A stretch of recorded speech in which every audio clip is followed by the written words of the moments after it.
Welcome back again, DJ Vic Vapor with you. Advanced Simpler Sampler Tips. We're on lesson number 6. And in this lesson, I want to take a look at multiple ways to manipulate the same sample. And the way we're going to do it is we're going to create a rack, and we're going to take the same sample and we're going to be able to manipulate and move between it. But each sample is going to be altered a little bit different from the next. As opposed to creating multiple channels, we can do it all within one channel on one rack. And let me show you it'll make more sense if you kind of see what I'm up to here as I go through this. Explaining it might be a little tricky, but if we go over here to our controls again, and let me first play you the sample we're working with. Back to the back, back to the back, back to the back. Okay, so I want to manipulate that and have multiple variations of it and be able to switch between them effortlessly. So let's go over here to our controls, and then we'll open up our sample. And a couple ways we can manipulate this is we can go to, from beat to complex. Let's see here. Give me just a brief second. That down, control. I want to make sure we're in warp mode for this example. Back to the back. Yeah. Okay, so back to the controls. Open this guy up. So now I've got access to, I'm on beats mode. I can change it to, we can stretch it a little bit. Let's stretch it out here. 1, 2, 3. Let's hear that. So that's stretched out a little bit. That's one way to kind of manipulate it. And then, of course, you can change to complex and maybe stretch this way.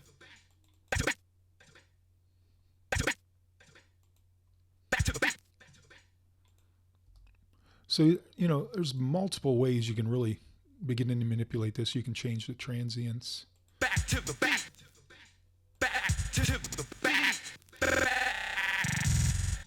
But what would be nice to be able to do is set up each different layers of that sample, triggered and arranged in different ways. So let's take a look at how we want to do that. I'm going to put this back first. Back to the back, back to the back, back to the back, back to the back. All right, so we're back to where we were when we started. Let me go ahead and minimize this down. So what we're going to do now is we're going to come over here and highlight our simple sampler. Going to right click and we're going to select group, and that's going to create a rack, and it's right over here on the left hand side. And for us to access it, right here with a button with the horizontal lines.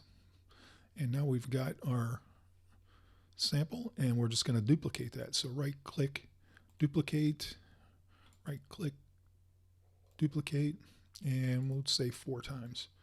It should be a good enough setup for this sample. So on the first one, let's make some adjustments to it. Let's see, we'll stretch it out. 1, 2, 3. Back to the back. Let's solo that. All right, and then on the second one, let's alternate. Let's say we can go here to the, let's just select on transients. Let's select 1/8, and then we'll go to complex and stretch it 1 time. Let's hear that. Back to the back, back. All right, so that's a nice variation. Let's say the third one we'll just leave as is. And on the fourth one, let's figure out something we can do to be cool. Transients, half bar. Let's go to complex and let's double it up twice there. Let's hear what we got on that. Back to the back. So they're all different in their own unique way. Now, how can we essentially change between these? Maybe automate it or whatever into our project, or just do it in a fluid way if we want to perform live even. how can we change between these samples now that we've got different variations we want to work with? Well, the best way to do that is to open up our panel here, and now we have access to our macros, and we can map the speaker on-off buttons to our macro. So let's go ahead and do that.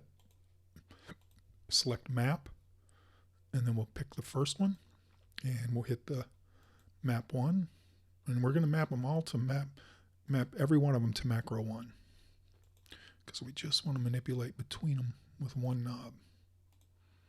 All right, now we can go up here in our macro settings, and we want to make sure we have good minimum and maximum values so that as we turn the knob, it's only going to affect one or the other.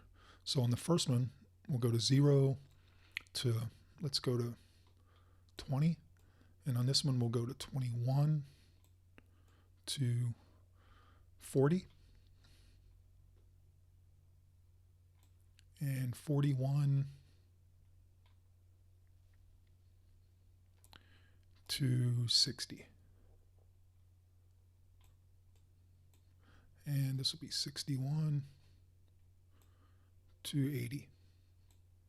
Just leave some room in case we want to put something else in there. There we go. And then we're done with that. We can hit the map button and we're all done. Now, if you watch over here, essentially we're just scrolling between the 4 different samples. So let's take a listen to what we can do with that. Let's hit play.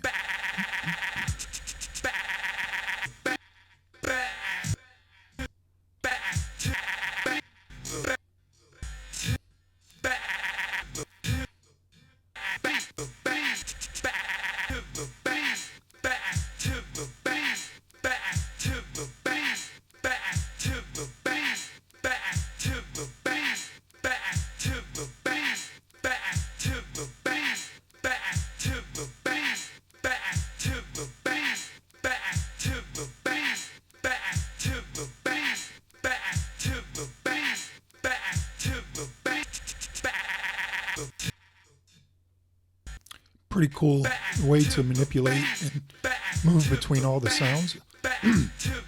Excuse me so much for a rough throat there.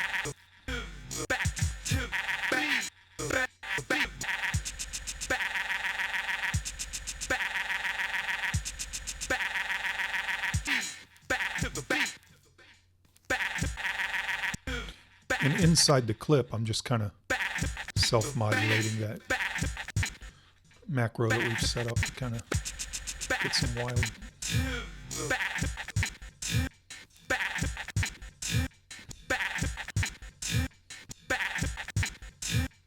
So now you see the clip has it modulating it, and you're getting that variation of all those sounds.